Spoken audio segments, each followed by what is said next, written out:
Tesla releases a brand new Model 3 refresh. The Model S and X get a price cut, as well as full self-driving and a lot more. There's a lot to go through in this video, so let's go ahead and get started. We'll start by quickly going through the Model 3 refresh and all the things that have changed there in case you missed the announcement last night.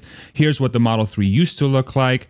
This is what it now looks like. There's an upgraded front headlight. There's an upgraded fascia, new wheels, and a few nips and tucks around the body. Here's what it used to look like from the back. These are the taillights that used to be there. Now it's these taillights with a little bit different, again, nip and tuck around the body. In my opinion, this is my favorite thing about the car. Those taillights look mwah. Here's what the car used to look like inside with the wood trim here and the wood trim on the door. And this is now what it looks like. It has a new steering wheel. You can see this LED strip that's going around the car. It goes all the way through the back seats as well, the back doors rather, some upgraded upholstery and stuff like that, the dash. And then it also has a rear screen for the rear passengers, which used to be only available for the Model S and X, and now it's also available for this Model 3 Highland refresh, whatever it's called. Here's some additional differences between the two models. The range is increased by 12%. About 50% of the parts are new, improved sound deadening, improved suspension, perforated seats, a new rear screen that wasn't there before, and a bunch of other changes as well. And another thing to keep in mind is that now the performance spec that the Model 3 used to have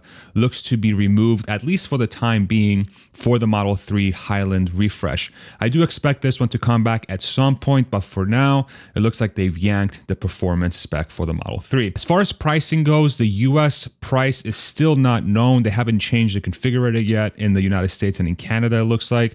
But from some of the data we have from the other regions, China is up by about 12%, Australia about 8%, Germany about 2.5%, and France about 2.5%. If I were to guess, US prices will go up somewhere around 5%, but expect a price increase of sorts for the Model 3 once the Highland is pushed out to North America. This means that the Model 3 will go from a $40,240 price tag starting to $42,500-ish is my guess once they release the pricing, which still makes this car eligible for the EV tax credit of $7,500 as long as you meet certain income requirements.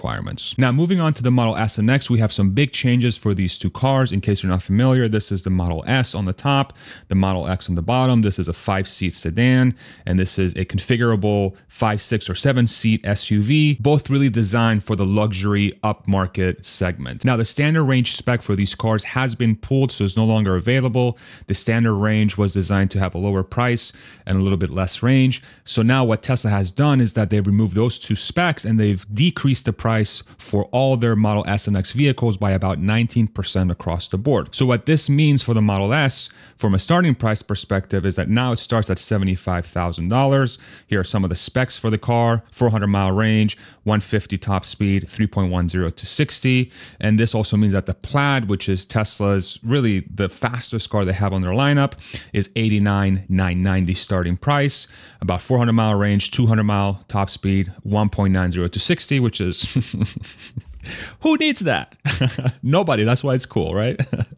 The Model X Plaid is also the same price as the Model S Plaid at $89,990. But because of the larger body and the heavier weight, you'll get worse performance, but still some pretty wicked numbers, 0 to 60, and pretty good range at 333. Now, what's interesting about this change as well is that all paint options for the S and X specifically are now included in that price. And then for the Model X, you also have the tow package included as well. But the big change here for the Model X is that the starting price, the lowest spec Model X, is now $79,990. What this now means is that the Tesla Model X is eligible for the $7,500 EV federal tax credit at that starting price. If you're enjoying this content so far, I would love it if you throw me a like. Now, it's important to keep in mind that the federal tax credit is dependent on how much money you make, either jointly or independently. Here are some of the figures: $300,000 for married couples, $225,000 for heads of household, and $150,000 for all other filers.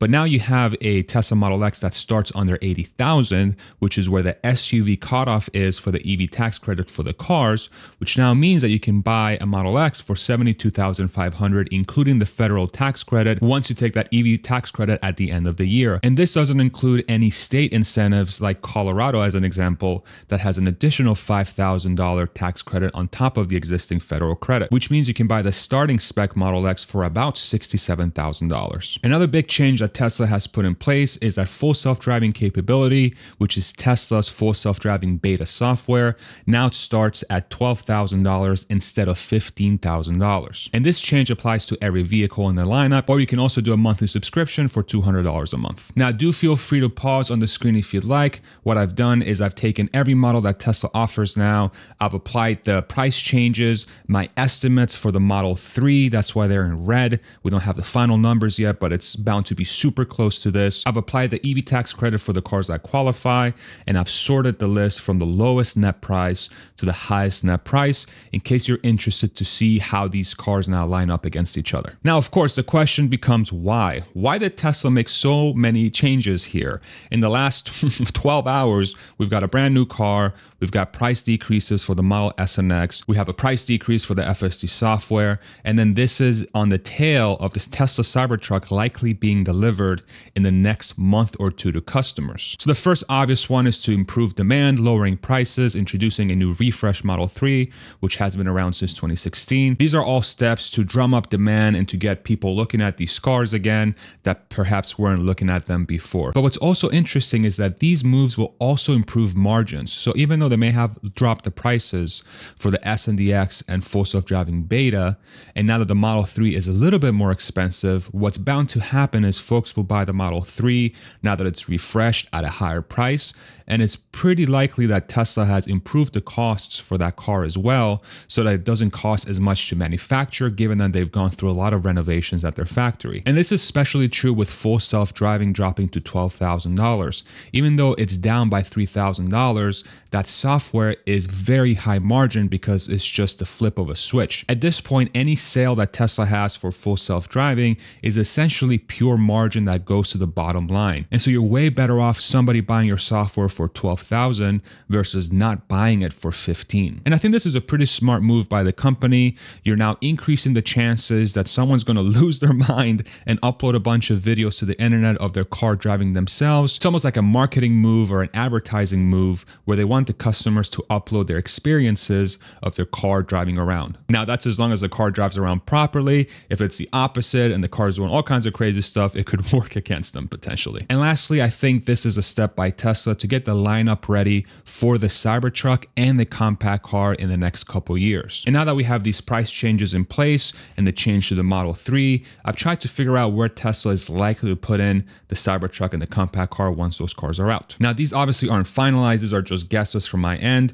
but this is fun for me to think through because I'm a giant nerd. And so I would expect the Cybertruck to fall somewhere in between the Model Y and the Model X and S.